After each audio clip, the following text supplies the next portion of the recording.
2021 সাল থেকে সূচনা হওয়া লক্ষ্মীর ভাণ্ডার স্কিমটি বর্তমানে সারা রাজ্যে রমরমিয়ে চলছে। স্কিমটি নিয়ে সম্প্রতি নতুন খবর সামনে আসছে। জানা যাচ্ছে যে এই সরকারি প্রকল্প লক্ষ্মীর ভাণ্ডার স্কিমে নাকি বাড়ছে টাকার পরিমাণ। এবার থেকে 1000 টাকা নয়, বরং 2000 টাকার আর্থিক সাহায্য পাবেন এই রাজ্যের মহিলারা।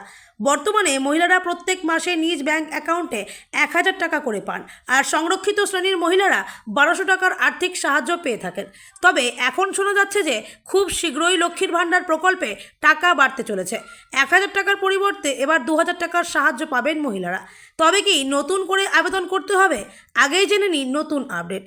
এখন জেনে নেওয়া যাক সরকার কবে লক্ষ্মীর ভাণ্ডার প্রকল্পের টাকা দ্বিগুণ করবে, আর এই পরিমাণ টাকা পাওয়ার জন্য আপনাকে নতুন করে আবেদন করতে হবে, নাকি আপনি যদি এখনও পর্যন্ত লক্ষ্মীর ভাণ্ডার প্রকল্পে আবেদন না করে থাকেন তাহলে দুয়ারে সরকার ক্যাম্পে ভিজিট করে সেখান থেকে আবেদনপত্র সংগ্রহ করে জমা করে দিলেই আপনার আবেদনটি নথিভুক্ত হবে।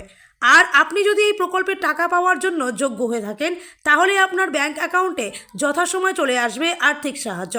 তবে মহিলারা বর্তমানে অধীর আগ্রহে অপেক্ষায় আছেন কবে রাজ্য সরকার লক্ষ্মীর ভাণ্ডার প্রকল্পের অর্থ বৃদ্ধির ঘোষণা করে। খবর মিলছে ভোটের আগে সম্ভবত এই ঘোষণা আসতে পারে সরকারের তরফে। ততদিনের জন্য অপেক্ষায় থাকতে হবে মহিলাদের।